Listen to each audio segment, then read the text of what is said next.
फरमाते हैं, सऊदी हुकूमत की मजालिम की कहानी अख्तर रजा की जबानी। इस तरीके से ताजुश शरिया ने एक किताब लिखी। ताजुश शरिया फरमाते हैं कि मैं अपने होटल के अंदर था, रात का 3 बजा हुआ था, मैं सोया हुआ था, हुकूमत के लोग आते हैं, सीआईडी के लोग आते हैं और उसके बाद जो है हमें जगाया गया। जगाने के बाद हमारे कमरे की तलाशी लेने लगे, हमारे पास कुछ किताबें थी, किताबों के बारे में पूछने लगी, ये किताबें कहां से आई। मैंने कहा अल्लामा अलवी मालिकी ने मुझे ये किताब दी, मैं उनके पास गया था, उनसे तुम्हारे ताल्लुकात क्या हैं, इस तरीके से मालूमात करते रहे। पूछा कि तुमने जो है जुमे की नमाज कहां अदा की। ताजुश शरिया फरमाते हैं मैं मोहल्ले की मस्जिद में नमाज अदा की। कहा कि बाकी नमाज आप कहां पर अदा करते हैं। कहा कि मैं यहीं पर अदा करता हूं। कहा हरम में क्यों नहीं जाते। कहा कि जो है हरम मेरे घर से दूर है, इसलिए मैं यहीं पर नमाज अदा करता हूं। और फिर ये सवाल मुझसे ही क्यों हो रहा है, ये सवाल मुझसे क्यों हो रहा है। यहां तो कुछ लोग ऐसे भी हैं जो एक भी नमाज पढ़ने के लिए वहां नहीं जाते हैं, सारी नमाज इसी मस्जिद में पढ़ते हैं, मुझसे क्यों पूछा जा रहा है। ताजुश शरिया फरमाते हैं मुझे उन्होंने गिरफ्तार कर लिया और गिरफ्तार करने के बाद मुझे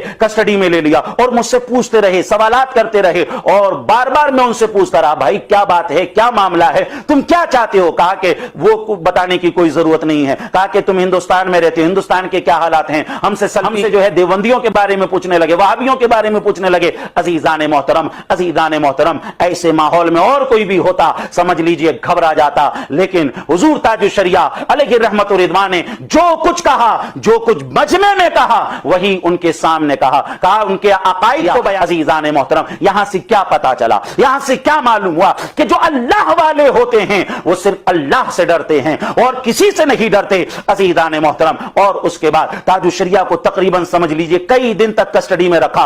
और हुजूर ताजुश शरिया फरमाते हैं जब मेरी मक्के की मुद्दत खत्म हो गई और मदीने का जब मेरा सफर होना था, और उन लोगों ने क्या किया, मदीने की सफर से भी मुझे रोक दिया गया और मुझे रोज़े रसूल पर हाजिरी भी नहीं देने दी। अजीजान मोहतरम, और हथकड़ियां ही लगाकर मुझे जो है जद्दा एयरपोर्ट पर लाया गया। अजीजान मोहतरम, जब रास्ते में आ रहे थे तो जोहर की नमाज का वक्त हो गया। ताजुश शरिया फरमाते हैं मैंने उन लोगों से कहा हाना वक्त सलात ज़ोहर उरीदु अन उअद्दिया सलात ज़ोहर, मैं जोहर की नमाज अदा करना चाहता हूं, मुझे जोहर की नमाज पढ़ लेने दो। अजीजान मोहतरम, ताजुश शरिया फरमाते हैं उन जालिमों ने मुझे जोहर की नमाज पढ़ने की मोहलत भी नहीं दी, मुझे जोहर की नमाज अदा करने का भी मोहलत नहीं दी और मेरी जोहर की नमाज कज़ा हो जाती है। अल्लामा अब्दुल मुस्तफा रुदौलवी के एक बयान में मैंने सुना, मैं उनके साथ था इटावा की सरजमीन पर, उनने बयान करते हुए कहा कि हुजूर ताजुश शरिया अलैहि रहमत व रिदवान की पूरी जिंदगी के अंदर सिर्फ एक नमाज कज़ा हुई। अजीजान मोहतरम,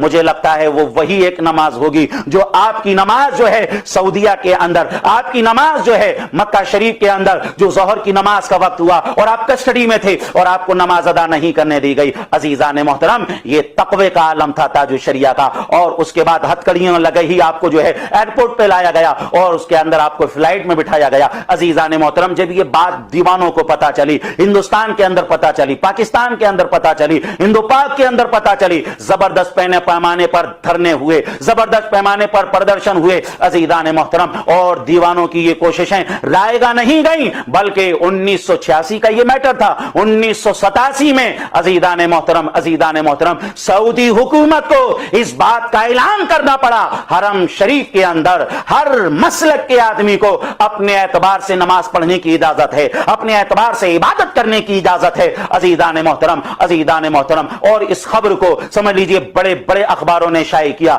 मिस्र का जो अल अहराम अखबार है काहिरा का, उसने भी इसको शाये किया। जंग अखबार के अंदर भी इस खबर को शाये किया।